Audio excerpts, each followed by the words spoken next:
So I am with you always, even unto the end of the world. Amen. So wikang Tagalog. Sige, paris to. Basahin po natin yung Tagalog sa 18.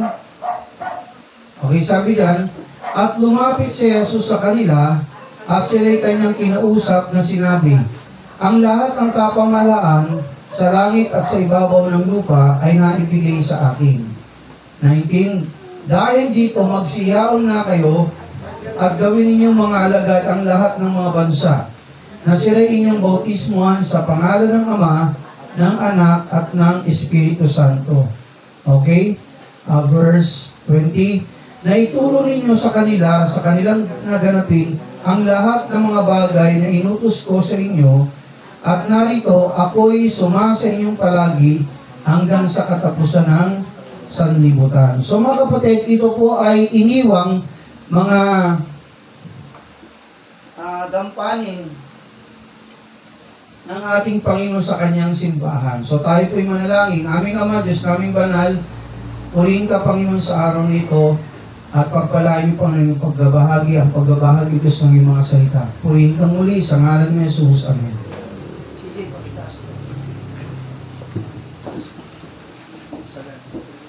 Okay, so pag-usapan natin mga kapatid, patungkol sa biyaya ng ating Panginoon. Yun nga po, saan ba nagsimula ang biyaya? At ang biyaya ba ng Diyos sa atin ay nawawala? Yun po yung pag-aaralan natin. So mga kapatid, ang realidad, sabi nga ni Pastor Ben kahapon, no? Ang realidad, ang pastor po hindi pa bata. Maraming pastor na matanda na unti-unting pumapanaw na. At susunod yan, yung mga bata ng pastor. Minsan nagkakaroon ng problema, yung tinatawag nating transition. Paano kung yung matandang pastor ay namatay na? Nakuha niyo mga kapatid, paano kung yung pastor na batikanong pastor, magaling na pastor ay pumanaw na? Diba may susunod na batang pastor? Minsan pagdating sa batang pastor, nagiging struggle po, no? Nagiging struggle. Okay? So yun pong realidad. Okay, pangalawang mga realidad, yung concerns ng bawat simbahang Baptist, mga kapatid. Marami po tayong kinakaharap ng mga suliranin. Pag may suliranin sa isang bansa, apektado ang simbahan. Amen? Pag may suliranin ang mga Kristyano, naapektuhan ang buong simbahan. So maraming concerns, mga kapatid, na nakakaapekto sa ating simbahan, lalo pa sa ngayon. So kailangan po natin ng karunungan wala sa ating Panginoon. Kapag ang namumuno, mga kapatid, abay hindi po ganun kabiyasa sa salita ng Panginoon, abay kailangan ng buong simbahan ay manalangin. Amen? Sapagkat kailangan po natin, mga kapatid, na ipanalangin ang bawat naglilingkod sa ating Panginoon. Sapagkat hindi po ganun kadali ang aming katatayuan at ang aming, kumbaga, gampanin bilang pastor. Okay, sabi diyan, yung salitang go, kung babalikan natin yung Matthew 28, verse 18, sinabi diyan sa talata, mga kapatid, go. Okay, sabi diyan, no? And Jesus came speaking to them, all powers given. Okay, sa 19, go ye therefore. Kaso ano ba ibig sabihin ng salitang go? Pag sinabi natin, mga kapatid, salitang go, ibig sabihin yan, mga kapatid, ito po ay utos ng Diyos. Hindi lamang po sa pastor, hindi lamang po sa ilang Kristyano, kundi sa buong simbahan. Noong time na yun, mga kapatid, ang kuusap ni Kristo, yung simbahan sa Jerusalem. Yung 120. Pagkatapos ng 12, nadagdagan po yun, at doon sa Mount Olivet, mga kapatid, tinipon niya yung 120 katao. At kitang-kita po ito, mga kapatid, ng 12 kasama si Matthias, no? Kita po ito, mga kapatid, ng mga apostoles ng ating Panginoon, at rinig nila ang bili ng ating Panginoon sa simbahan. Sabi doon, go. Pag sinabi natin geographically, mga kapatid, at demographically, hindi lang, mga kapatid, nananatili ang utos nito na humayo sa loob lang ng ating bansa.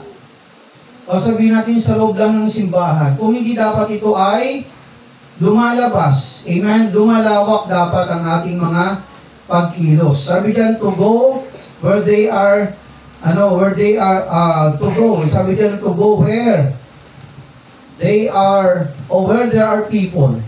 So, humayo kung nasa ng mga tao. Abay, sa panahon natin ngayon, mga kapatid, walang excuse ang bawat Kristiyano na hindi maglingkod sa Diyos. Abay, halimbawa, engineer ka. Abay, sinasabi, Pastor, engineer ako, masyado akong busy, kaya hindi na ako makakapaglingkod sa Panginoon. Abay, nasan ka ba? Abay, kung engineer ka dyan sa opisina, gamitin mong pagiging mong engineer, maglingkod ka dyan sa Diyos. Amen? O sabihin natin, nasa manager ka ng bangko, sino ba yung mga nandyan? Lugar yan, tama? May mga tao dyan, may mga ka-office mates ka dyan. Abay, di doon ka magpagamit sa Panginoon, doon ka mag-abot ng mga kaluluwa. Amen? Doon tayo magturo, doon tayo mag-disciple. Abay, kayo naman, kung kayo mga estudyante, sino po yung mga estudyante rito? Hindi ka naging estudyante na para bang aksidente lang. At hindi hinayaan ng Diyos na mapunta ka sa eskwelahan na yan, na mag-aral ka lang. Kung ikaw ay isang Kristiyano, mga kapatid, nilagay ka ng Diyos para magamit ka niya dyan. Nakuha po? Sapagkat hindi naman tayo 24 hours a day at 7 days a week, 30 days a month dito sa loob ng bahay-sambahan. Amen? Kung nasaan ka, ipagamit mo kung anong meron ka. Lakas mo. Amen? Talento mo. Kakayahan mo. Bibig natin, ipagamit natin sa ating Panginoon. So, walang excuse ang bawat Kristiyano at magsabi, Pastor, hindi po ako makakapaglingkod sa Panginoon. Kasi busy ako sa pag-aaral, busy ako sa negosyo, busy ako sa trabaho. Kung nasaan ka, listen, mag-influensya ka ng mga tao. Magpagamit po tayo sa ating Panginoon kung nasaan tayo. So, to places, to offices, ano pa? To online, using social media. Nakakalungkot, di ba? Huwag tayong gumaya dun sa mga post-post, nag-reels, nang wala namang katuturan sa mundo. Abay, mag-reels ka dun, mag-post ka ng ginagawa mo sa Panginoon. Ano pa? Magkwento ka ron kung paano binago ng Diyos ang buhay mo, kung talagang binago nga ba. Huwag ka magpupuso na binago ka, tapos nakikita ka dyan kung anong ginagawa, nakakahiya yun. Yung tunay na ginawa sa iyo ng Panginoon. Amen? So mga kapatid, lahat pwedeng gamitin. Gamitin natin ang social media sa mabuting paraan. Okay, mag-promote ka ng negosyo dyan. Walang masama dun eh. At iba pa. At lalo pa siyempre mga kapatid, mga pag-abot sa tao. O mag-picture ka ng trucks, isend mo sa lahat ng friends mo, loved ones mo. O mag-video ka ng sarili mo, ikwento mo kung kailan mo nakilala si Kristo. Amen? Mag-save ka ng video mo na ikaw ay nagbabahagi ng salita ng Diyos para maraming maabot. Amen? Amen. Abay mga kapatid, kung nasaan tayo, magpagamit tayo sa ating Panginoon. Okay, mapapansin niyo mga kapatid yung semicolon na tutuldok. Balikan natin yung talata. Ano bang purpose mga kapatid ng yung bang simbolo na tutuldok? Alam niyo ba yun, semicolon? Tulad ng ito. Ayan. Sabi diyan, hanapin niyo yung semicolon. Sabi diyan, go ye therefore and teach all nations, baptizing them in the name of the Father and of the Son and of the Holy Ghost. Nasaan dyan yung tutuldok, yung semicolon? Ay, sorry, colon pala. Hindi colon cancer, ha? Colon. Semicolon, tuldok with. Okay, ito colon. Ibig sabihin, bakit may tutuldok na dalawa? Yung susunod na mga salita, napakahalaga. Nakuha nyo? Bigyan ko kayo ng sample. Halimbawa, mga parte ng katawan ng tao. Diba? Tapos banda doon, tutuldok sa dulo, diba? Ano ibig sabihin nun? Yung mga susunod na salita, informasyon ay mga mahalaga. Nakuha? So, anong kahalagaan yan, Pastor? Yung binanggit sa atin ng Panginoon, magsiyaon tayo, humayo tayo. Yung mga nabahagi na ng salita ng Diyos, sumunod sila bautismuhan. Mahalaga yun, mga kapatid. Pangatlo, sila ay ating hubugin, turuan, i-train. Nakuha niyo, mga kapatid? So, yun po yung purpose ng colon. Ibig sabihin nun, yung mga sumunod na salita ay napaka mga mahalaga. Okay, sabi yan, people must see, know that there are lighthouses everywhere. Alam niyo bang kagandahan sa lighthouse? Marami tayo eh. Dito lang sa Dasmariñas, meron diyang population na umaabot halos, kulang-kulang 1,000,000 na ang populasyon sa Dasma. 10 years ago, parang mga ano lang yan eh, 600,000 to 700,000. 10 years ago. Eh ngayon, tingnan mo, may 1,000,000 na ata. Alam niyo ba dyan sa Dasma, merong halos 100 Baptist churches dyan? Kung sino magaling sama, ilagay na lang natin 1,000,000.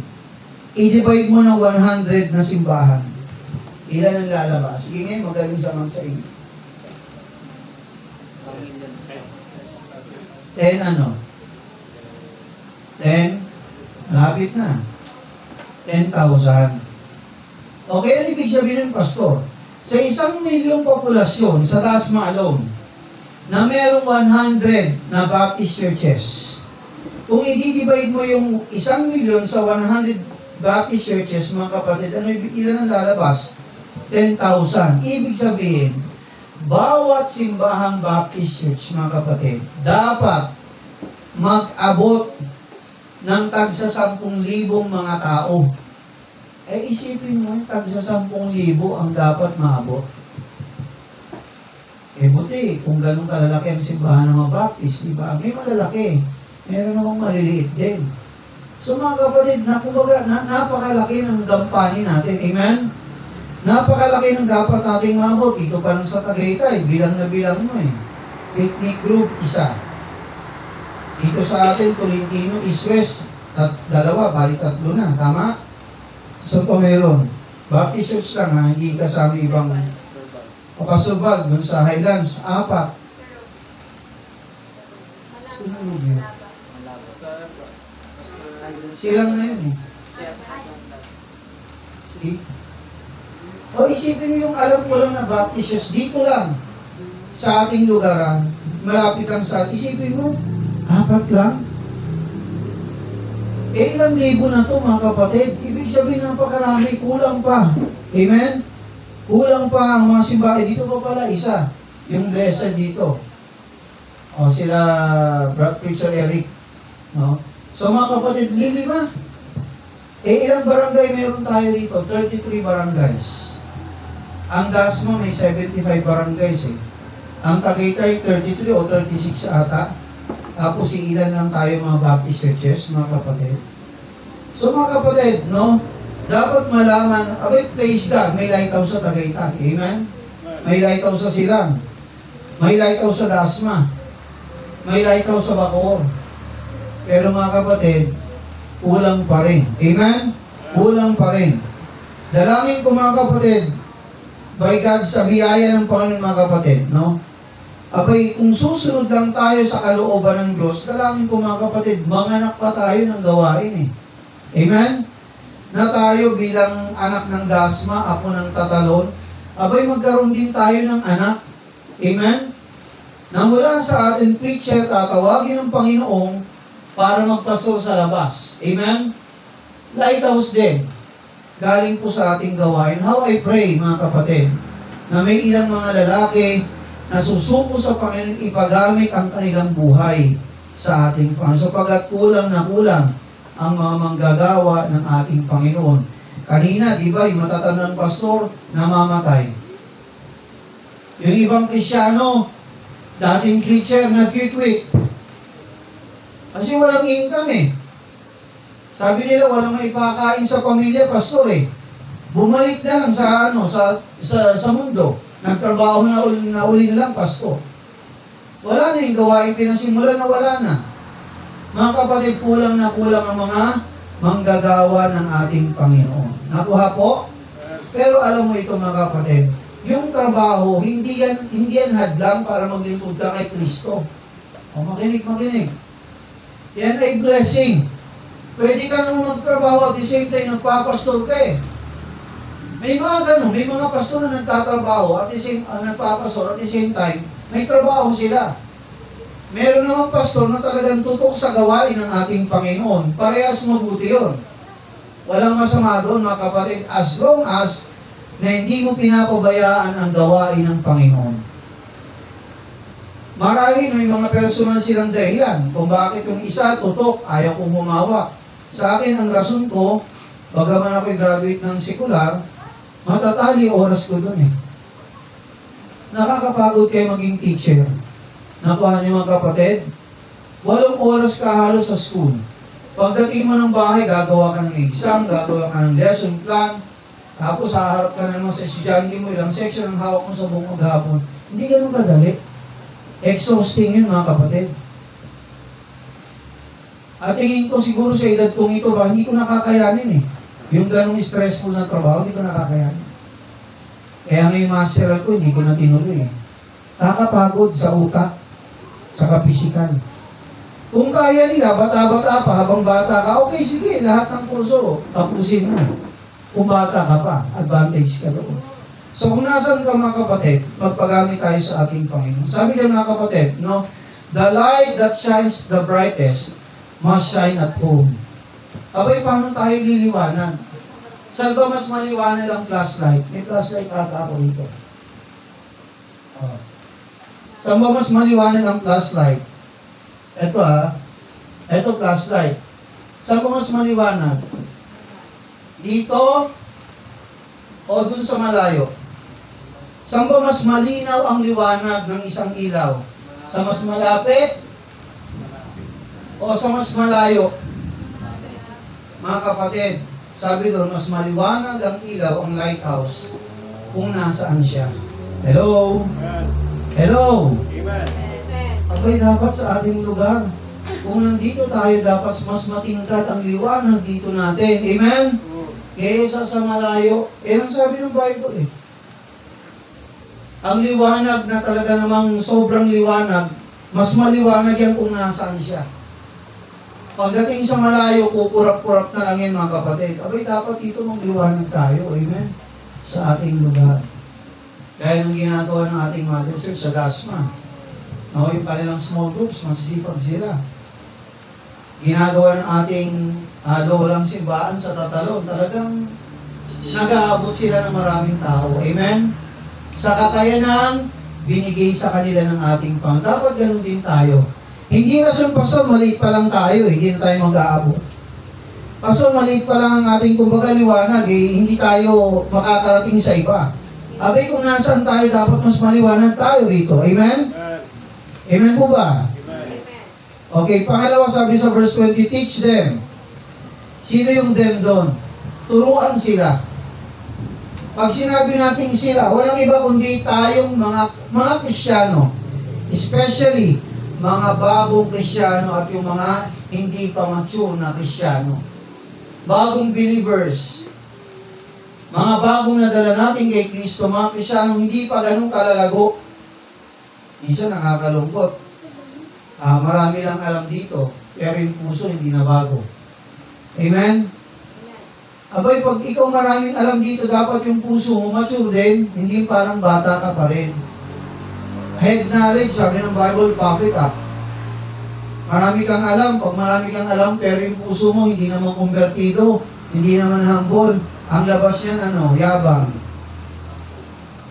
Dami mong alam, pero yung puso mo, hindi naman maayos sa harapan ng Diyos. Magagamit ka, hindi. Hanggang yabang ka lang. At ayaw ng Diyos ng may yabang, mga kapatid. Sabi niya, anong ituturo natin sa kanila? Sabi niya, mga kapatid, to do whatsoever Jesus commanded. Yun ang sabi sa verse 20. Balikan natin yung talata. Anong sabi sa verse 20 ulit? Sabi niya, teaching them to observe. Pag sinabi natin observe, hindi lamang po obserbahan, tingnan ng mata. Pag sinabi natin observe, to do all things whatsoever I have commanded you. Nakuha niyo mga kapatid. Translation dito ng iba, observe lang daw, tingnan lang daw. Mali. Yung observe dyan, ibig sabihin ng observe na yan, to do. Gawin natin ang lahat ng mga pinag-uutos sa atin ng ating Panginoon.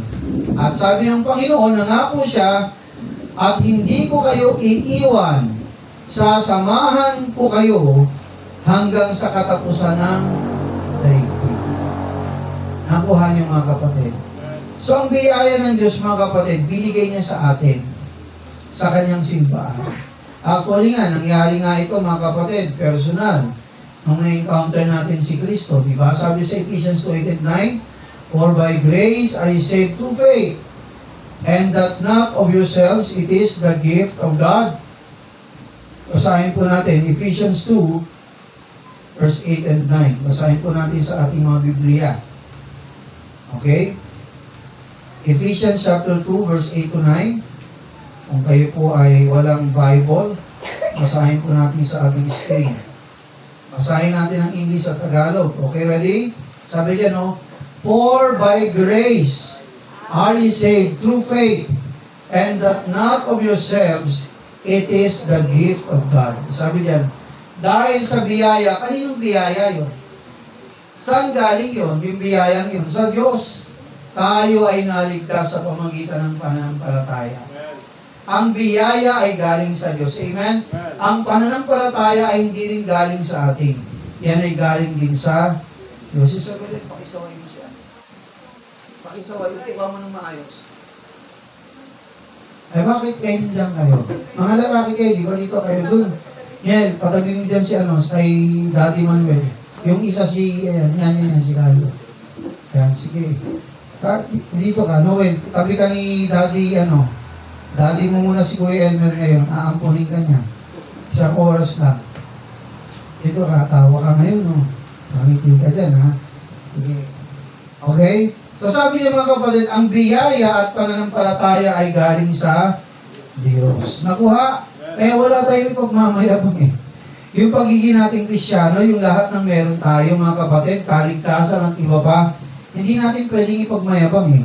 Lahat po yan ay galing sa ating Diyos, sa ating Panginoon. Okay, balikan po natin. Okay, sabi po sa John, chapter 17, verse 8, okay, John 17, verse 8, John 17, 14, hanggang 17 to 20, babasahin natin ito ha. John chapter 17, verse 8, 14, 17 to 20. Okay, basahin po natin ito. Okay, dito makikita natin mga kapatid yung biyaya ng Diyos. John chapter 8. Okay, anong sabi dito mga kapatid? John chapter 8 verse, aning una? Okay, 17. John 17, 8. 14, 17 to 20. John 17, 8. Saan na yun? Tulig na ako. John chapter 17.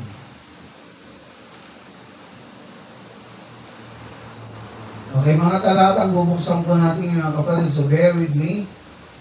Okay, sabi dyan, verse 8 muna tayo. Okay, sabi dyan mga kapatid, no?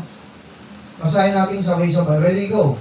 "For I have given unto them the words which thou gavest me, and they have received them, and have known surely that I came out from thee, and they have believed that thou didst send me." So, anong binigay sa atin ng Diyos? Sabi dun sa unang talata sa taas, "For I have given unto them the words." Mga kapatid, binigay sa atin ng Diyos ang kanyang mga salita. Nakuha niyo mga kapatid, abay kung walang salita ng Diyos, maunawaan ba natin ang lahat? Kakapa-kapa tayo. Parang yung ating mga ninuno, naniniwala sa kumaga pambihirang may likha, kaya hindi nila kilala kung sino, tama? Pero pasalamat tayo mga kapatid, binigay sa atin ng Diyos ang kanyang mga salita. Abay kung hindi po natin naunawaan. Next, basahin po natin yung 14. Anong sabi sa 14? Sabi niya, no, "I have given them thy word." Inulit-uli ng ating Panginoon. "Binigay ko sa kanila, Ama, ang iyong mga salita, and the world hath hated them, because they are not of the world, even as I am not of the world."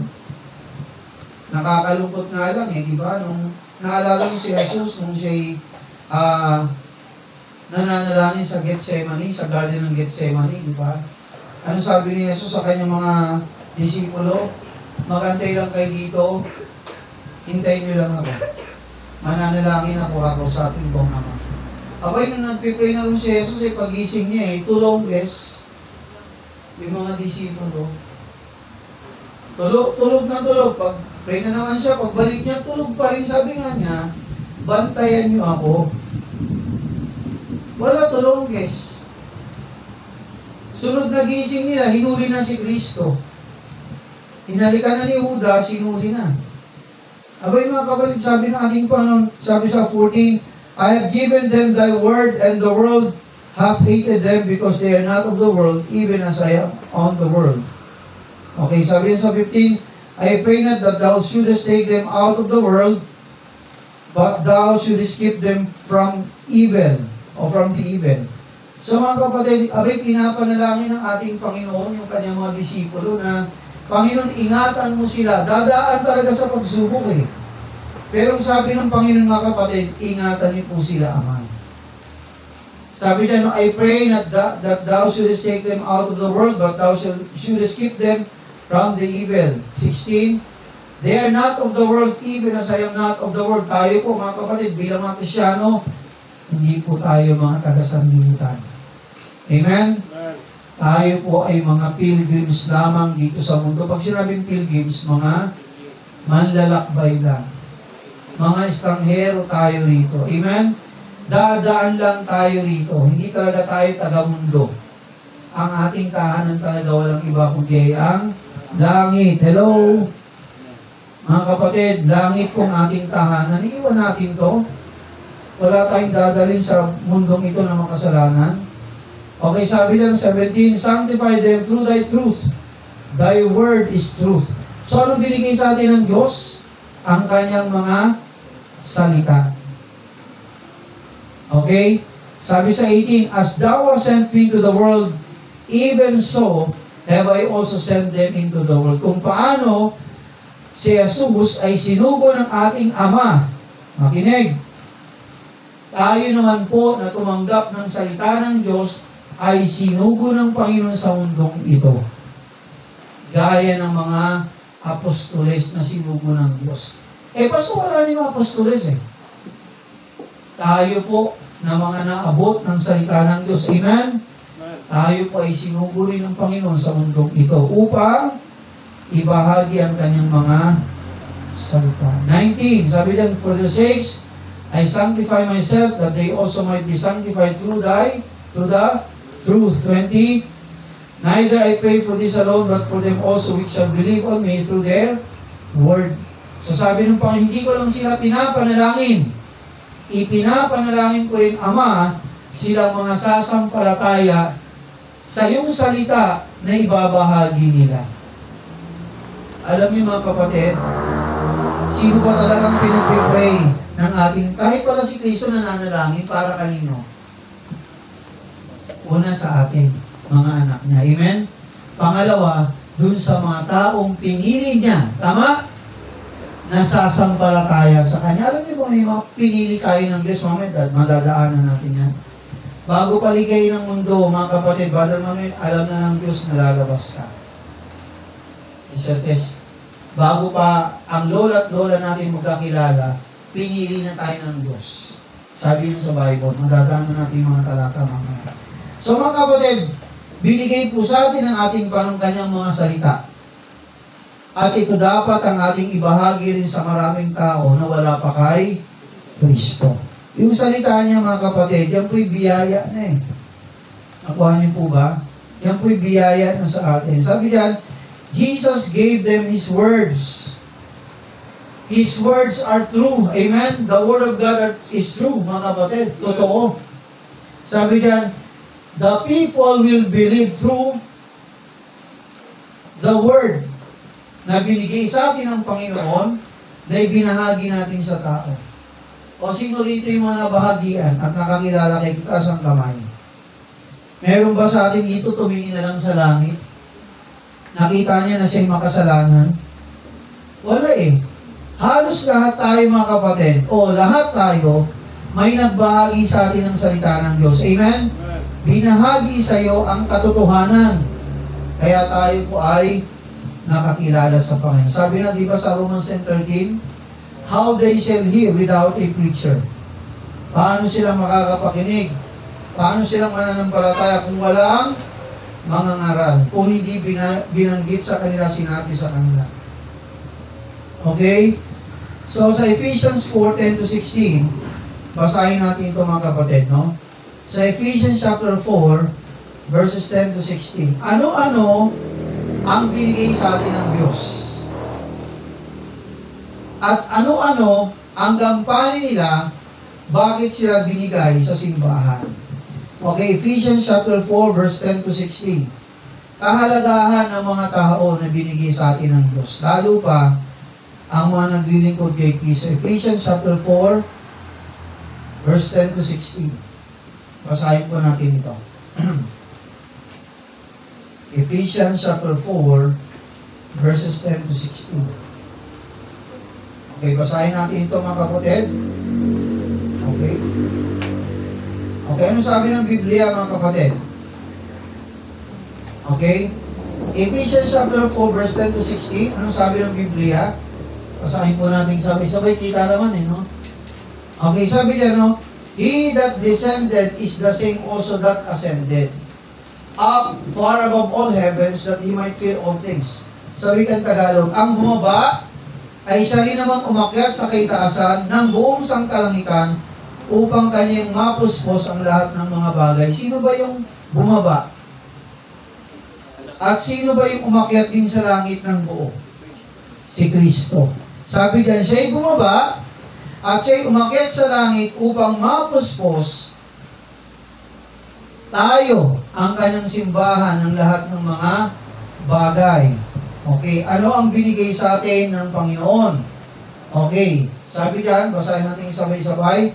And He gave some apostles, some prophets, and some evangelists, and some pastors, and some teachers. So, unang binigay ng Diyos, mga apostoles, pero itong 12 apostoles, mga nangamatay na. 12 lang po yun. Tayo po bilang Baptist, hindi po tayo naniniwala na bukod sa 12, meron pang mga apostoles. Specifically, mga kapatid, 12 lang po yun.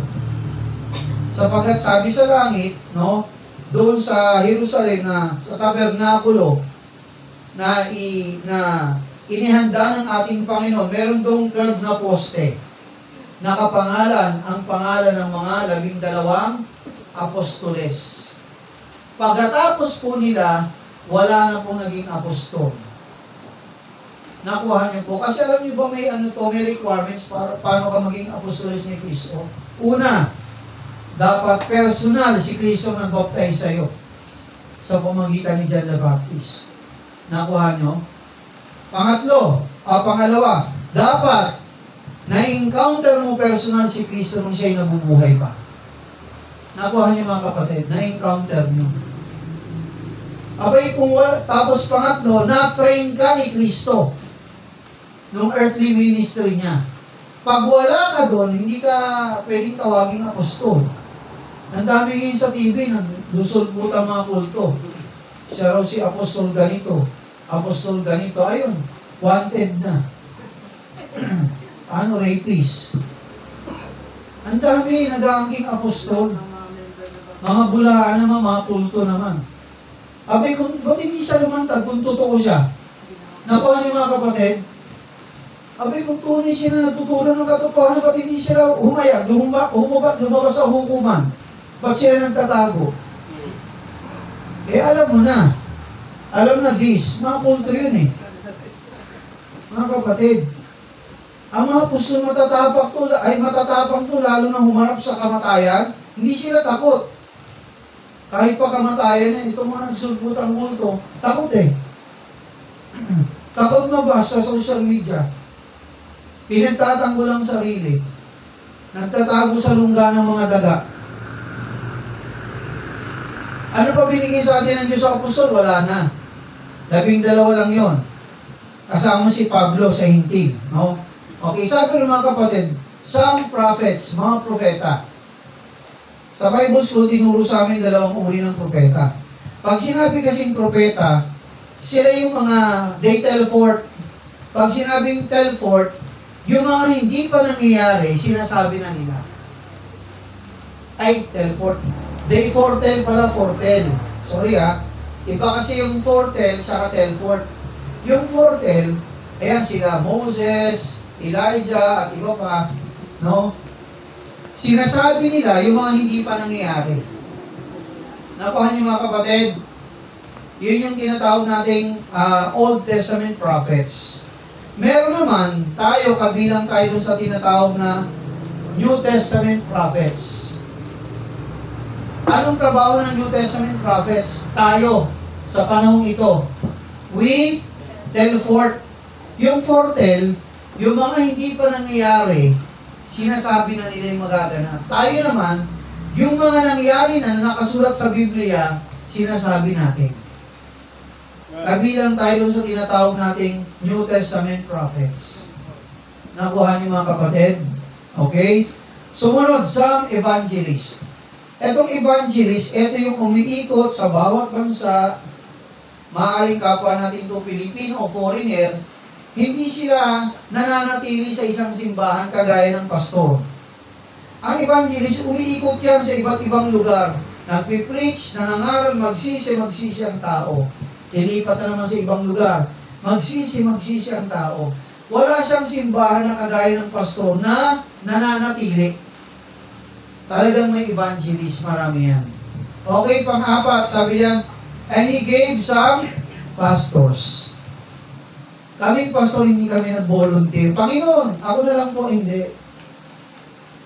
Mga kapatid, ang hirap niripin Nung una nagtatanong ako, sa kapwa ko worker na sa simbahan, Brad, ano ba yung calling? Ano ba yung panawagan sa...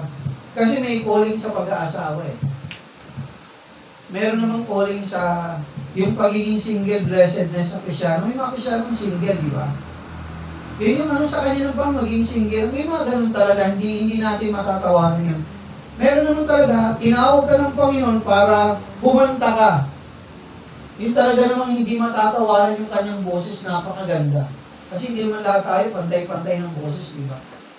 Meron namang tinawag sa ganitong ministry. Meron naman tinawag sa talagang pagpapastor kagaya po namin. Hindi po kami nag-volunteer. Talagang matinding panalangin yan mga kapatid, matinding pagsisiyasat sa sarili. Sapagkat talikuran mo lahat mga kapatid. So binigay ng Panginoon ng mga pastor, ano pa? And some teachers. So kaya tayo may mga tagapagturo sa bata, di ba? Walang bayad kami, wala kami mga bayad. Yung mga teachers na yan, hindi naman volunteer, binigay nila ang kanilang mga sarili sa Diyos. Sinuko nila. Yung mga tagapag-awit natin dito, mga kapatid, panawagan niya ng Panginoon kay Hunos. Yung mga umaawit niya, susunod panawagan sa kanila ng pastor, kung mga babae maging pastor's wife. Kasi tayo po bilang Baptist, hindi tayo naniniwala sa pastora. Sa mga nakikinig online, ang Baptist po, lalo pang Bible Baptist, wala kang makikita sa Bible na babae ng pastor. Sino-sino bang tinawag ng Panginoon maging apostoles niya? Ilan yon? 12. May babae ba? Wala. Ang babae, sabi sa Bible, pagdating sa loob ng simbahan, silent sila. Supporter ang mga babae. Mahalaga ang gampanin niyo mga babae. Katuwang kayo sa gawain ng Panginoon. Nakuha? Pero pagdating sa pagtindig, sa paglilid at panguna sa simbahan, pastor, hindi pastora. Nakuha niyo mga kapatid, wala kang mababasang babae dito ng pastor sa New Testament. Wala. Puro lalaki po yan. Ewan ko kung saan nila kinuha yung ganung baluktot na doktrina.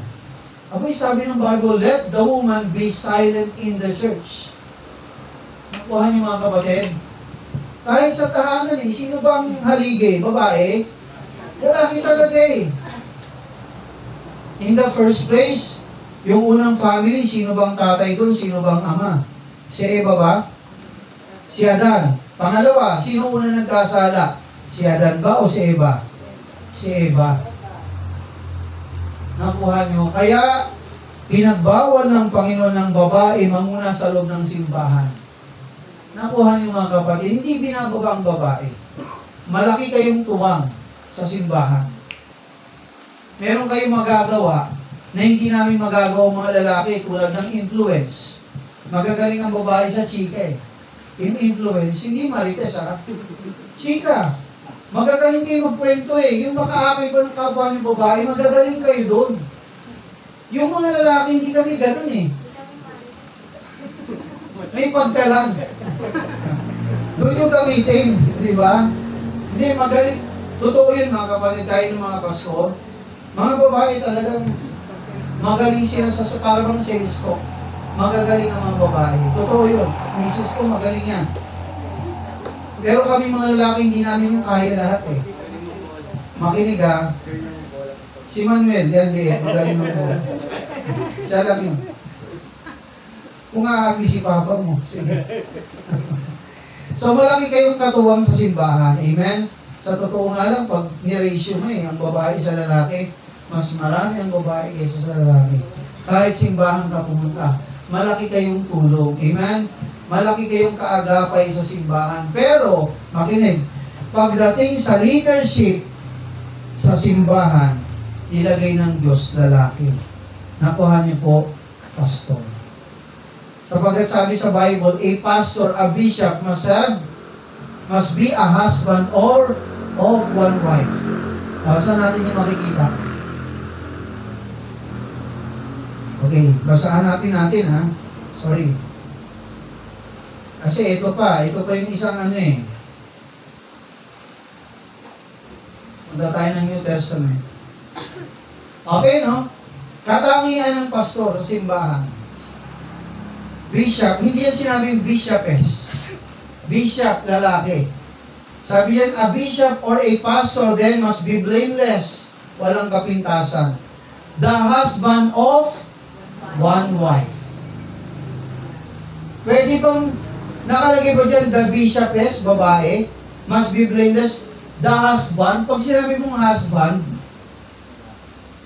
ano yung husband? Lalaki, babae? Lalaki. Sabi dyan, ang pastor, dapat walang kapintasan, asawa ng isang babae. Hindi dyan sinabing pastora. Paano yung pastor magiging asawa ng isang babae? Di tibo ng labas. Nakuha niyo mga kapatid, ang pangit kaya tingnan yung lalaki sunod-sunuran sa babae. Nakuha niyo, tingnan mo, nagkasala sa Eva eh. Sumunod si Adam. Nagkamali unang babae. Nakuha, hindi natin sinisisi yun. Pero sabi ng Bible, pagdating sa pagpapastor, lalaki. Pagdating sa leadership, nakuha niyo mga kapatid. Okay, sabi diyan, vigilant, sober, o good behavior, given to hospitality, up to teach. Yan. Yung mga kasunod pa yung mga kapatid, hindi natin babasahin lahat. Okay, sabi yan, no? Binigay ng ating panang mga apostoles, wala na sila, namatay na yung 12. Okay? Si Pablo, sa apostoles sa Intil, parang pang 13 siya, pero sa Intil siya, no? Prophets, mga propeta, yung mga Old Testament prophets na namatay na, tayo naman na nakahanay doon sa New Testament prophets, mga ngaral sa panahong ito, evangelist, meron pa rin yan, pastor, meron pa rin teachers. Anong trabaho nila, pastor? Verse 12, sabi dyan, anong trabaho? Bakit may apostol dati? Bakit may mga pastor? Bakit may mga evangelist? Bakit may mga teachers? Okay, anong trabaho nila? Sabi dyan, for the perfecting of the saints, una. Pangalawa, for the work of the ministry. Pangatlo, for the edifying of the body of Christ. Sabi dyan, sa ikasasakdal ng mga banal, sa gawaing paglilingkod, sa ikatitibay ng katawan ni Kristo. Pang-apat, till we all come in the unity of faith and of the knowledge of the Son of God unto a perfect man. Una, sabi dyan, ba't nilagay ang pastor sa simbahan? Ba't nilagay ang apostoles noon? Evangelist, teacher sa panahong ito.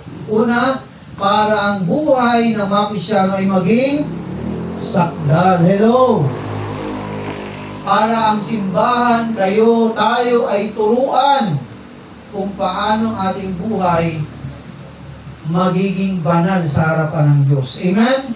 I mean, yung lakad natin sa araw-araw, turuan tayo kung paano tayo lumakad ng may kabanalan sa harapan ng Diyos. Naintindihan niyo po ba? Amen. Abay, kung walang pastor, kung walang evangelist, kung walang mga nangarap, abay, sinasaling magtuturo ng salita ng Diyos. Lahat magtuturo, labo-labo yan. Mga kapatid, so para gawing sakdal, banal, mapabanal ang ating mga buhay, ano pa? For the work of the ministry, upang ang gawain ng Panginoon ay matatag. Amen? Sa paglilingkod, kaya nga may babae, may lalaki, may bata, matanda, nagtutulungan tayo sa mga paglilingkod. Amen? Parang katawan, may parting maliit, may parting panloob, may parting panlabas na organ. Sama? Nagtutulungan sila. Lahat may gamit. Huwag mo itsiparahin yung kilay mo. Huwag mo itsiparahin mga kapatid yung tenga mo. Huwag mo itsiparahin yung legs mo, yung paa mo. May malaking bahagi ang katawan, meron namang maliliit, pero lahat ay mahalaga. Lahat ay may gamit. Nakuha niyo po? Okay, sumunod. Israel,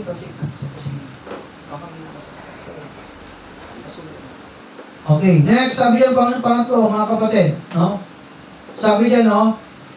For the edifying of the body of Christ. Mga kapatid, upang ang simbahan ay magbigay ng luwalhati sa ating Panginoon, kaluguran sa Diyos. Sabi diyan, hanggang tayo ay maging isa sa pananampalataya, sa kaalaman sa anak ng Diyos kay Kristo, unto a perfect man. Maging tayong sakdal, unto the measure of the stature of the fullness of Christ. Hanggang tayo ay maging yung kabanalan ni Kristo. Makinig po, yung kabanalan ni Kristo, maging habig tayo noon. Maging tulad tayo sa kabanalan ni Kristo. Kung bakit nilagay ang mga pastor, evangelist, teachers sa church. Para mahumog tayo. Ano kaya ang simbahan walang pastor? Magulo. Ano kaya ang tahanan walang tatay? Balansi kaya? Kasi ibang katangian ng nanay sa tatay. Ganon din nanay pag wala, di ba? Kulang parehas eh. Pag wala ang tatay, pag wala ang nanay, kulang. Mas matindi pag wala ang tatay, sa totoo lang. Number 1 tatay, pangalawa nanay, mahalaga sila parehas. O sino sa atin, tayo malalaki, naglulong minsan. Minsan, parang nalulungkot ka, how you pray na, sana buhay pa si tatay. Nakaramdam kay tatay yung adult. Sana buhay pa si nanay. Yung naaalala natin sila, kahit ako eh. Pag naalala ko yung nanay ko na nakasama ko, umiiyak ako eh. Pag ako lang mag-isip ako, ipakita sa mga anak ko. Minsan nakita na ako ni Queen. Dati ba't ka naiyak? Naalala ko lang si Lola mo. Naalala ko lang yung tatay ko. Nakakamiss eh. Lalo na kung yung mga bata, maliliit pa, maghahanap yan ng tatay, father image. Amen? Maghahanap yan ng nanay. Hindi pwedeng wala. Sa simbahan, kailangan pastor. Amen? May mga lingkodang pang hindi pwedeng wala. Kaya nga may apostolis dati, may evangelist, may pastor, may teachers. Ganun po sila kahalaga. Okay. Sumunod. Okay, sabi dyan, no? So, tayo po mga kapatid, ay pinuspos na ng lahat ng biyaya ng Diyos. Kahit pa sa ating paglago spiritually, binigyan tayo ng Diyos ng mga mangunguna sa atin. Sa ating simbahan, kasama po tayo, nilagay ng Panginoon dyan. Apostoles, mga propeta, evangelists, pastors, and teachers. Sabi dyan, for what? For the perfecting of the saints. Una, pangalaw, work of the ministry. For the edifying the body of Christ. Ano pa? Yung huling-huli, to equip, minister, and edify us, mga kapatid, at maging tayong isa kay Kristo. Sabi sa 16, mga kapatid, para tayong no? Alam niyo ba yung parte ng ating katawan magkakarugtong? Hello? Isipin mo na lang ha, kung yung mga daliri natin, hindi nakarugtong dito sa palm natin, gagana kaya? Okay, itong arms natin, hindi nakarugtong sa siko mo dito, gagana kaya to? O kaya mula rito, hindi nakarugtong sa balikat natin, gagana kaya? Mga kapatid, makinig, para tayong skeleton na magkakarugtong. May mga buto, hindi pwedeng maghiwa-hiwalay. Amen? Pag natanggal ang isa, abnormal na. Hindi na makakakilos ng maayos. So tayo mga kapatid, bilang simbahan, iba't iba tayong magagawa. Ibang magagawa ng bata sa matanda. Tama? Ibang magagawa ng single kaysa sa may asawa na. Iba ang magagawa ng lolo at lola dun sa mga malalakas pa. Nakuha niyo mga kapatid? Pero pag pinagsama-sama tayo mga kapatid, marami tayong magagawa. Hello? Yan ang simbahan ng ating paano mga kapatid, sama-sama. Nagtutulungan. Iba't iba man ang gawain, talento, mga kapatid, pero pag pinagsama-sama tayo mga kapatid, nagbibigay tayo ng kaluguran sa Diyos. Hello? O diba, parang isang damit sa mga lalaki. Nung high school kami, tinuruan kami gumawa ng pantalon, trousers. Tinuruan kami gumawa ng polo. Kaya nung graduate kami ng college, high school, sa Boys Town, ang mga pantalon at polong suot namin, kami mismo ang tumahi. Excited kami gumawa nun. Mga kapatid. Excited kami, kaso ngayon nalimutan ko na yung pattern Excited akong isuot yung ako mismo nagtahi ng polo ko, Brother Elmer, ganyan ang kulay. Tapos sa pambaba, medyo navy blue. Kami mismo bago ka graduate ng 4th year high school, dapat nakagawa ka ng polo mo, nakagawa ka ng pantalon mo, nakagawa ka ng t-shirt at sando mo. Suot namin yun nung graduate kami. Isipin mo pag yung mga polong yan, kinat, hindi mo makikita yung forma, ano ba to? Pala para sa kwelyo, ano ba to? Para sa manggas pala, ano ba to? Para sa lagayan ng botones, ano ba to? Para sa likod, ano yung para sa harap? Ang gulo, pag hindi pa magkakakabit, hello?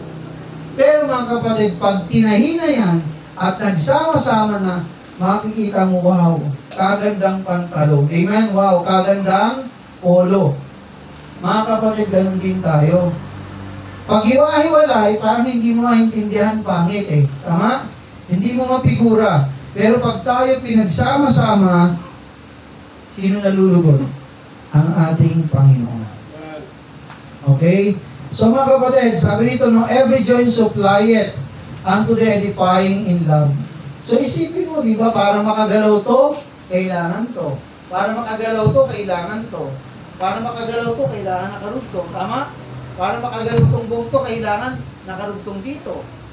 Paano ito makakagalaw? Kailangan nakarugtong dito sa katawan. Mga kapatid, lahat tayo mahalaga. Amen? Kumbaga, nagtutulungan tayo, suportahan tayo. Gaano ka man kaliit, o gaano ka man ka laki. Okay.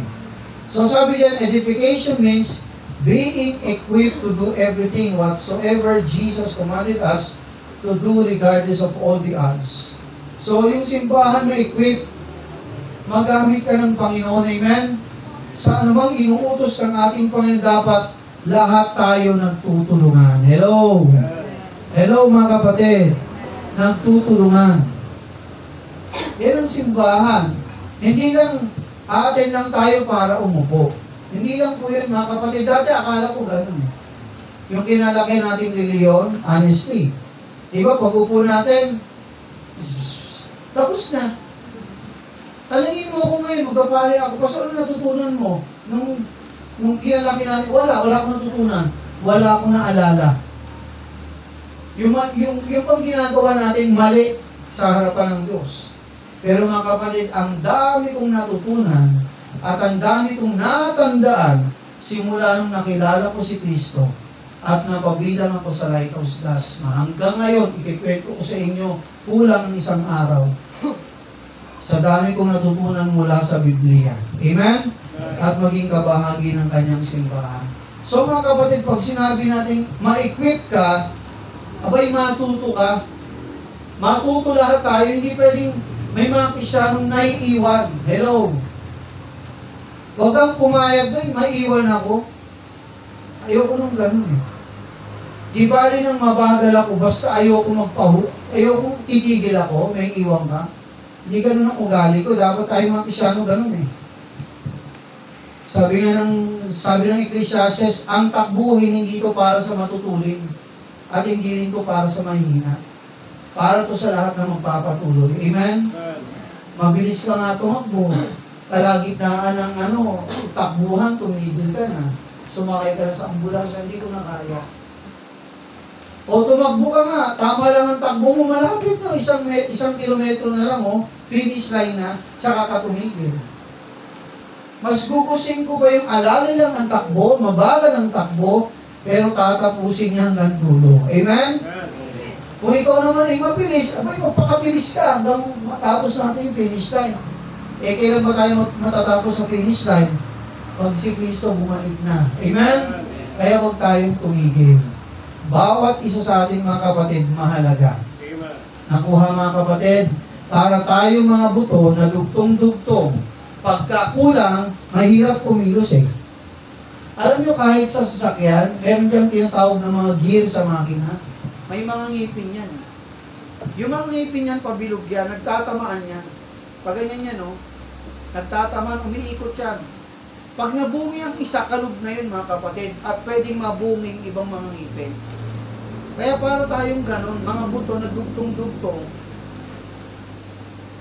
pagka kulang ang isa, dalawa, tatlo, mabubungi, masisira. Para tayong ganon, mga buto na dugtong-dugtong, faithfully joined together mga kapatid, to edify the Lord. Tulong-tulong dapat ang simbahan ng ating Panginoon. Nakuha po? Amen. So mga kapatid, yun na introduction pa lang. Okay? Pero yun pa lang, di ba dami na aking natutunan? Di ba tayo nagmamadali? Siguro ikakat ko na rito. Kasi mahaba to eh. Pero pahapyawan ko lang kayo. Sabi nito sa Revelation 22 verse 21, the grace of our Lord Jesus Christ be with you all. Amen. Sabi diyan, sumainyo ang biyaya ng ating Panginoong Jesucristo, lahat sa inyo. Amen. So sabi nito, what is our reference to the grace of God? Okay, ano bang reference? Paano bang masasabi may biyaya ka ng Diyos? Paano ito nakikita sa iyo? Sa pamagitan ng iyong pagsunod. Di ba tumanggap tayo ng biyaya ng Diyos? Nakuha? Ngayon, paano maahayag sa iyong biyaya ng Diyos? Dapat makita sa atin. Amen? Sa paanong paraan, pastor? Sa pamagitan ng pagsunod sa kanyang mga salita. Okay, nawawala bang biyaya ng Diyos? Of course, hindi. Hindi nawawala ang biyaya ng Diyos sa atin. Ano man ang ating daanan sa buhay, lungkot, saya, sagana, kamatayan, kahubaran, problema at iba pa, ang biyaya ng Diyos ay nandyan. Bago tayo magtapos, isite ko lang example. Nawala ba ang biyaya ng Diyos kay Abraham? Nung sinunod niya, naialay niyang kanyang anak na si Isaac? Hindi. Okay. Nawala ba ang biyaya ng Diyos kay Isaac nung sumunod siya sa Diyos? Hindi rin mga kapatid. Nawala ba ang biyaya ng Diyos mga kapatid nung si Jacob ay sumunod sa Diyos? Hindi rin. Dako tayo dun sa isa niyang anak na nagngangalang Jose. Si Jacob, ang kanyang anak, lahat-lahat na lalaki, 12. Nakuha niyo po 12. Okay. Si Joseph at si Benjamin, anak ni Jacob kay Rachel. Magkapatid ko, ito yung halos dalawang bunso na magkasunod. Si Joseph, tapos yung pinakabunso, si Benjamin. Okay. Ang panganay, si Simeon. Kung hindi ko nagkakamali. Tama? Sorry, si Reuben. Sumunod, Judah at iba pa. No? Okay. Etong 12 anak ni Jacob, mga kapatid, talaga namang saganang biyaya sa kanila ng Diyos. Meron siyang paborito na nagngangalang Jose. Si Joseph. tinawag na the dreamer. Isang araw, kasi nagdi-devotion kami. Ay ba yung nagbabasa ng Bible sa bahay? Devotion tayo mga. Alam niyo ba mga kapatid, kami dito sa church mga kabataan, tapos na namin basahin yung New Testament.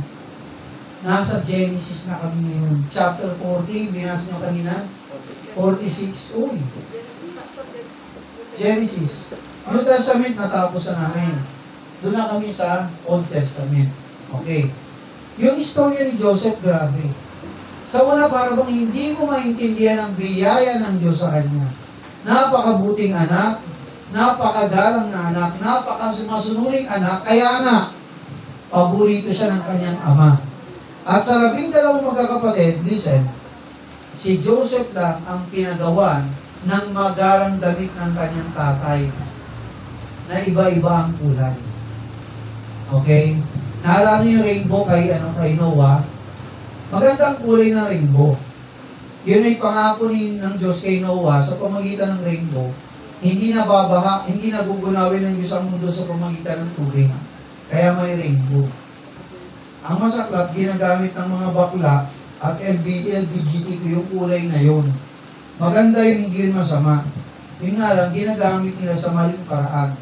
Pasensya na po, pasintabi, pero totoo po yun. Okay. So, itong si Joseph, pinagawa ng tatay nila ng gamit na magarang kulay, maganda yung ibang kulay. Okay, ngit-ngit na ngit-ngit yung kanyang mga kapatid, lalo na yung matatanda sa kanya. Isang araw na naginip si Joseph, na naginip siya yung kanyang tupa. Mga kapatid, no? Correct me if I'm wrong, shift. Yung kanyang ani. No? Yung kanyang ani, tumayo. Yung kanyang inani. At itong labing isa na mga ani rin ng kanyang mga kapatid, abay, nagluhuran doon sa shift niya. Pinento niya sa kanyang mga kapatid, mga kuya, nanaginip ko ang gabi. Yung shift ko nakatayo. Tapos yung mga shift nyo, nagluhuran sa shift ko. Alam mo, sabi ng mga kuya niya, ano ibig mo sabihin? Luluhod kami sa harapan mo? Galit na galit sila. Sumunod na naginip na naman siya. Yung araw, yung buwan, at yung 11 bituin, lumuhod sa kanya lahat. Nandun yung tatay niya, nanay niya, sa aking 11 niyang mga kapatid. Pa, nanaginip na naman po ako. Yung araw, yung buwan, at yung 11 bituin, nagluhuran sa akin lahat. Eh, tatay niya, para bang araw, tama? Nanay niya, parang buwan. Yung 11 bituin, ilan ba kapatid niya? 11. Nagalit yung kapatid niya, pati tatay niya. Anong ibig mo sabihin, anak? Sabi ni Jacob, yung tatay, pati akong tatay mo at mga kapatid mo, nanay mo, luluhod sa'yo.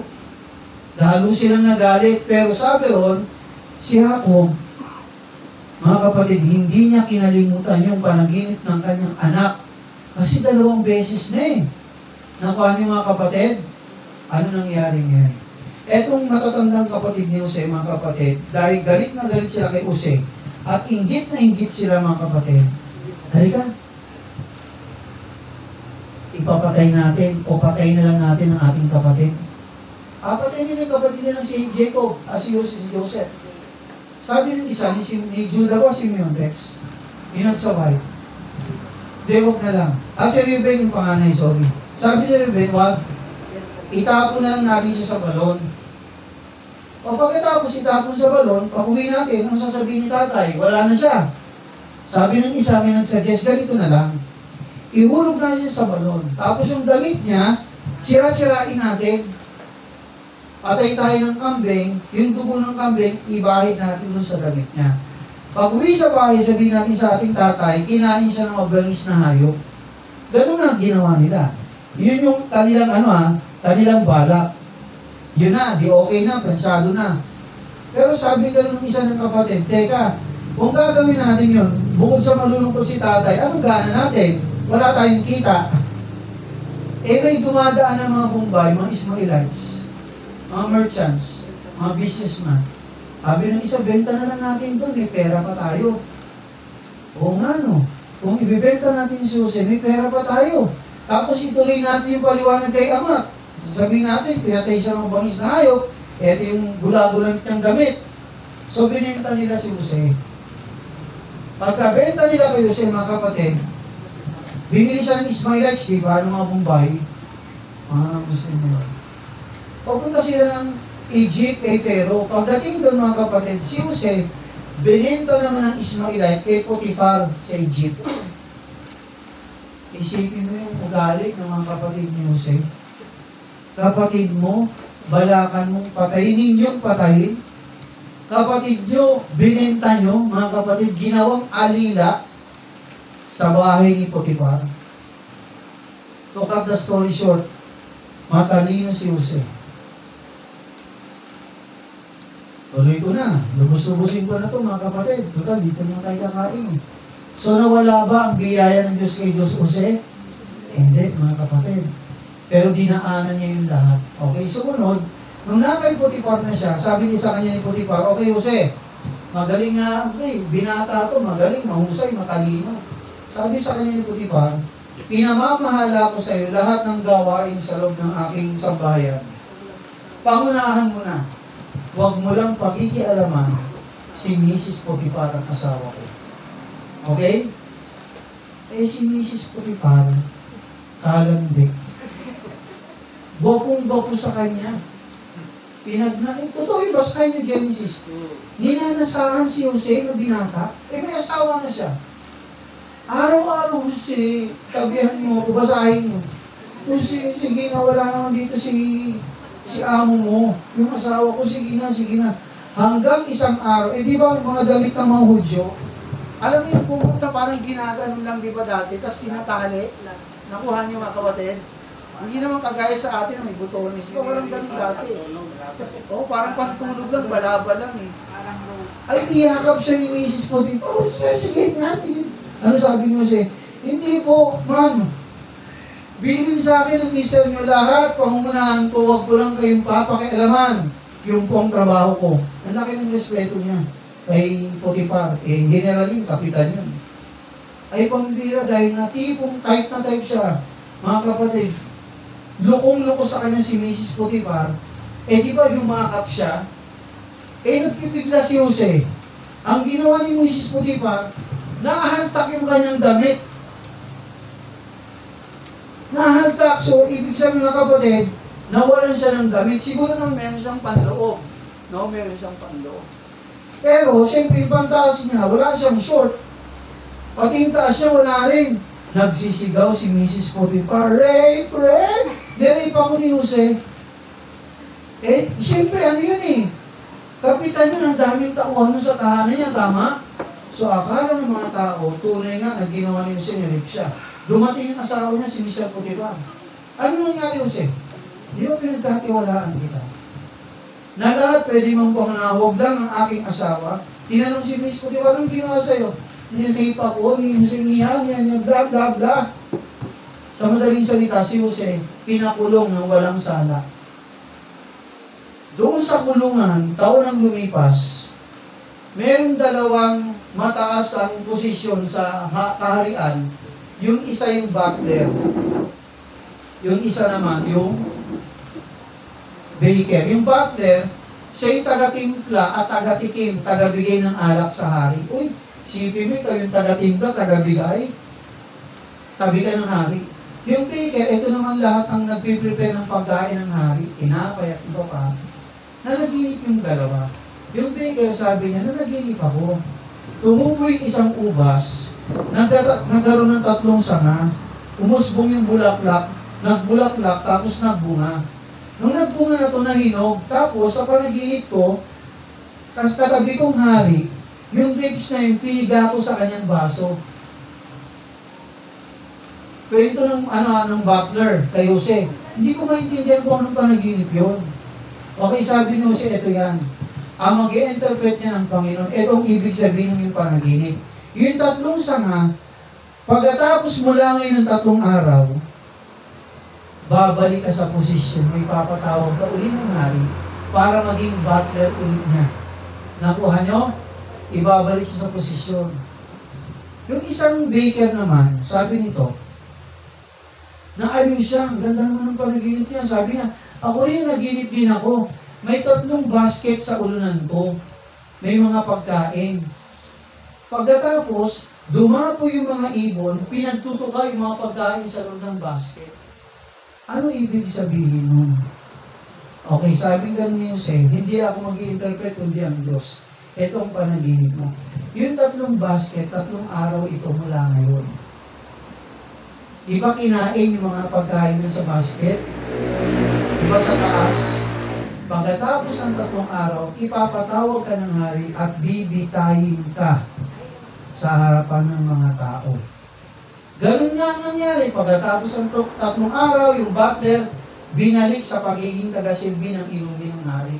At yung baker, binigtik. Sa madaling salita, absuelto na, di ba yung butler? Isang araw, ito pa. Nasa kulungan pa rin si Jose. Para bang kung titignan mo, nasaan ka ng bihaya ng Diyos? Para hindi makatarungan, di ba? Hindi man lang sa dilitis. Nakakulong pa rin siya ng matagal ng panahon. Isang araw yung hari naman ang nanaginip. Ang panaginip ng hari ito, mayroong 7 bakang matataba, ang lulusog na baka. Sa kabila, may 7 bakang sakitin at payat na payat yung 7 baka sa kabila. Ang ginawa, mga kapatid, ng mga payat na bakang sakitin at patpating, kinain yung 7 baka. Pinagkakain ng mga payat at sakiting baka. Ngayon, pagkatapos kainin ng mga payatot na baka, yung malulusog na baka, parang walang nangyari sa kanilang katawan, payatot pa rin at sakitin pa rin. Unang panaginip ng hari. Okay, sumunod. Sumunod naman. Nanaginip uli yung hari. Alam niyo yung corn, yung parang tenga, di ba yung mais? Nakaganon, di ba? Meron 7 mais na mga malulusog. At meron din 7 mais na mga payatot. No? Sa panaginip niya, itong mga payatot na mais, kinain yung malulusog na mais yung bunga. Ganon din ang nangyari, parang walang nangyari sa kanila. Ang ginawa ng hari, pinatawag niya lahat ng mga magdakaway, sorcerer, mamuhula, mangkukulam, tinawag niya lahat. Sino makaka-interpret ng panaginip kong ito? Si Jose nandun pa rin, para bang walang justice, nakakulong pa rin. Para bang kung isipin mo, saan ang biyaya ng Diyos sa kanya? Iniwan ba siya ng Diyos? Malalaman natin. Tuloy ko lang. Sino makakapag-interpret ng panaginip, makakapagpaliwanag? Wala sa kaharian. Eto ngayon yung butler. Sabi ng butler, naalala niya na, mahal na hari, may Hudyong binata sa kulungan, matalino. Siyang nagsabi at nag-interpret ng panaginip ko na pagkatapos ng 7 araw, babalik ako sa posisyon ko. Magaling po siya, mahal na hari, ipatawag niyo po siya. So, ang ginawa ng Pharaoh ng hari, tinawag si Joseph, syempre, nilinisan to. Sige mo sa kulungan, walang ligo-ligo, walang gubit-gubit mo ko, di ba? Ang baho mo syempre doon. So, mga kapatid, inayusan siya bago siya hinarap sa hari. So, ganun, sabi ni Jose uli sa hari, mahal na hari, hindi ako mag-i-interpret kundi ang Diyos. Ito ang kanya sinabi, mahal na hari, yung bakang matataba at yung mais na matatabang 7, parehas lang po yung 7 taong kasaganahan. 7 taong sagana, hindi tagutom, sagana ang pagkain. Yung 7 baka na payat at 7 mga mais na payatot, yun naman po ay parehas lang din. 7 taon ng labis na taggutom. Nakuha ni mga kapatid. Kaya nasabi ng mahal na hari, ano dapat kong gawin? Sabi ni Jose, mahal na hari, pumili kayo ng pinakamatalinong tao sa inyong kaharian na mangunguna sa pag-aani. Para makapag-imbak tayo sa loob ng 7 taon, sagana mag-iimbak po tayo ng maraming pagkain, maraming mais. Sapagkat pagkatapos ng 7 taon, mahal na hari, 7 taon ng labis na tagutom, hindi lang sa ating bansa, kundi sa iba't iba pang bansa. Okay, sabi ng mahal na hari, wala na akong makitang magaling na taong kagaya mo na may takot sa Diyos. Ikaw na ang mamuna. Sa madaling salita ito, katastorsyot mga kapatid.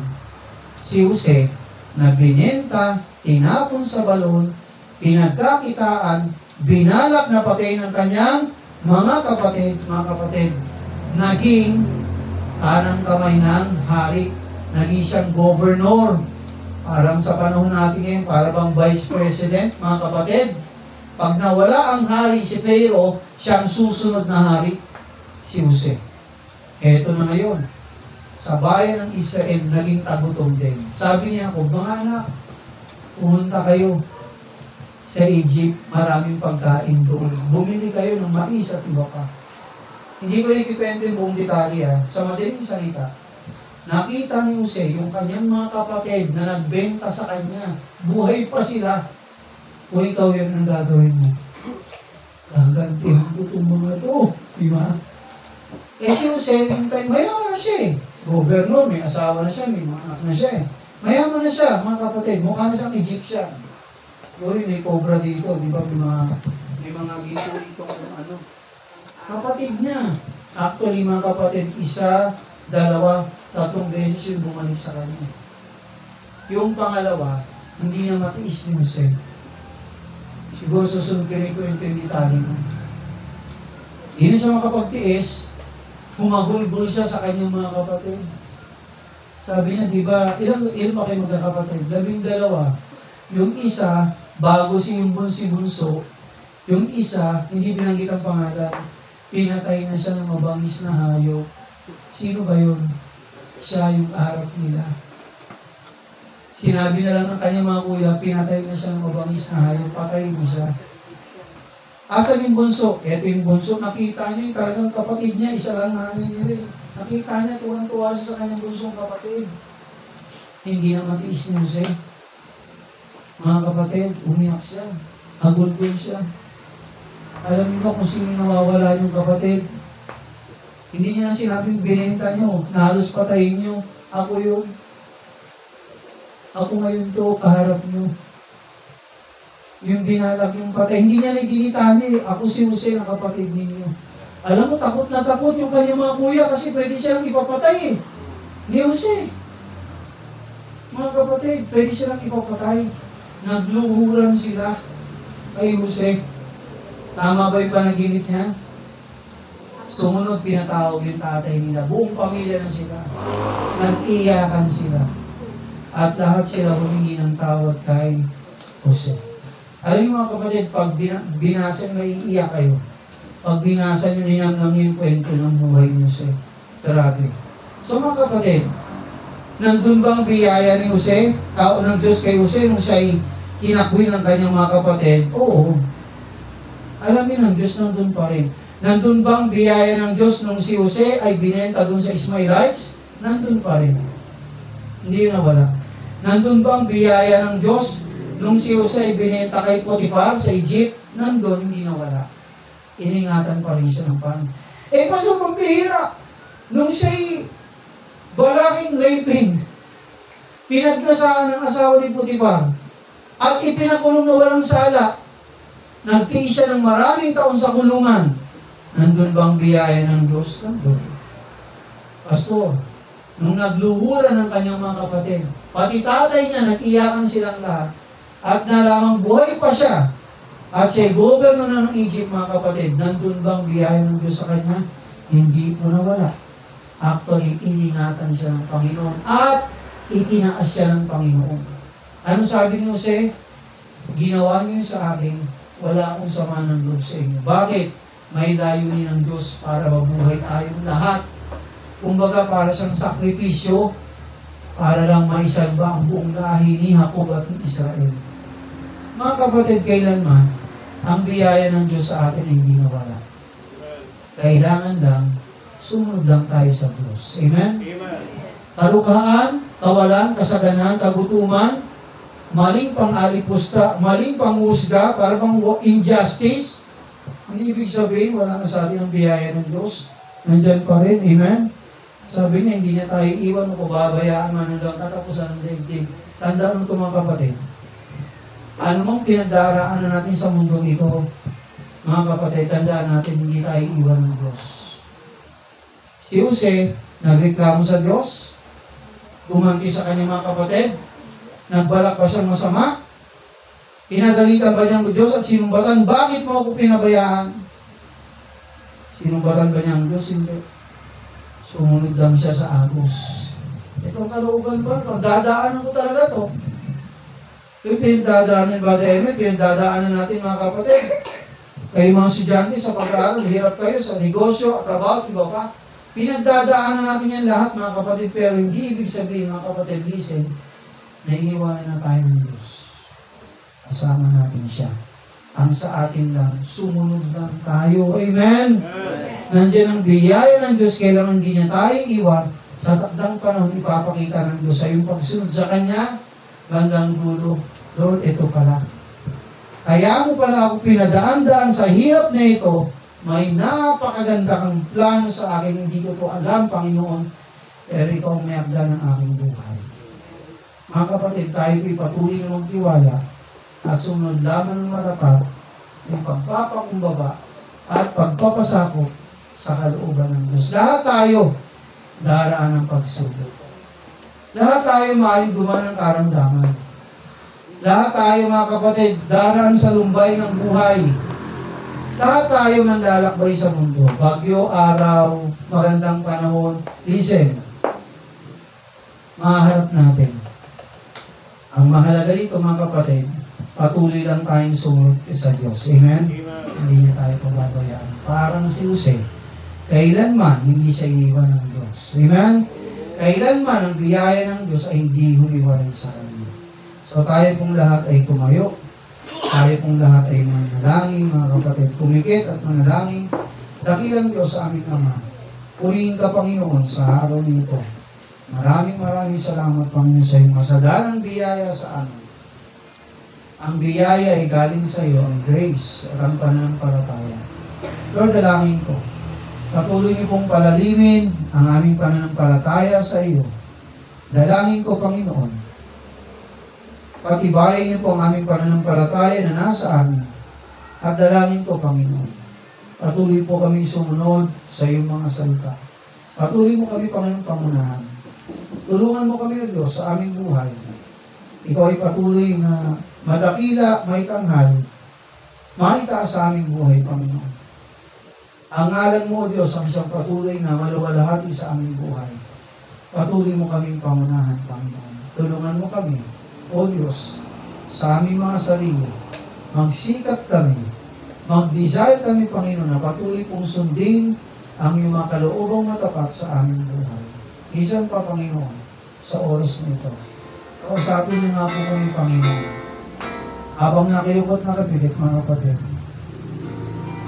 kung ikaw ay kinakausap ng Diyos, malaya rin natin siyang kausapin. Kung meron kang gustong ipanalangin sa Panginoon, pwede tayong lumapit sa unahan, it's between you and the Lord, kausapin natin siya, suko natin ang ating mga sarili sa Kanya. Kung sabi ng Panginoon, kung ikaw ay susunod, ipapakita ng Diyos, mga kapatid, sa iyo ang kanyang kadakilaan. So kayo po ibibigyan ko ng ilang sandali at sama-sama natin kausapin ang Panginoon. Tayo po ay dumalangin sa ating Panginoon.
Tayo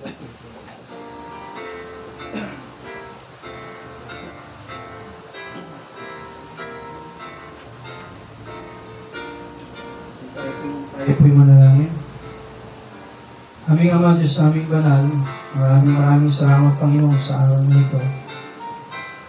Salamat po, Diyos, sa lahat ng biyaya at kahabagan sa amin. Salamat din po sa iyong mga salita na nangahayag. Nagaya po ni Jose,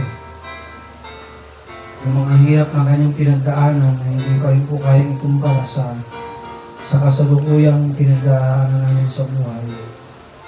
Kahit hindi siya nagreklamo, hindi siya lumaban sa sitwasyon, hindi siya lumaban sa kanyang mga kapatid, hindi siya lumaban sa panahon at sa mga taong matataas. Tapos, Panginoon, sila po, Panginoon, ay nagpatuloy sa iyo, naging matapat. Sumunod lamang pa sa iyong mga kalooban. Lord, dalangin ko. Patuloy niyo rin po kami pagpalain at patuloy mo kami pangunahan o Diyos sa aming buhay. Lakihin niyo po Diyos ang aming pananampalataya. Sa aming buhay, Panginoon, patuloy po kami sa iyo. Sumunod, Panginoon, ang matapat sa iyong mga kalooban at mapagpakumbabalang kami, Panginoon. Sa darating na panahon, papakita mo sa amin, O Diyos, ang banal mong kalooban sa amin, ang nais mo sa amin, ang plano mo sa amin, O Diyos, dahil ni Jose. Kung bakit nangyari yun sa kanya, at kung bakit binagdaanan ni Jose, para may salba, O Diyos, ang kanyang dahil. O Panginoon, purihin ka. Patuloy mo kaming ingatan at pangunahan. Kasi nga po yung mga salita sa aming mga puso, kaya aming panghawakan, pagtiwalaan at sundin sa aming buhay. Purihin ka muli, Panginoon, ang aming dalangin at sa amin. Sa ngalan ni Jesus. Amen. Okay, be seated.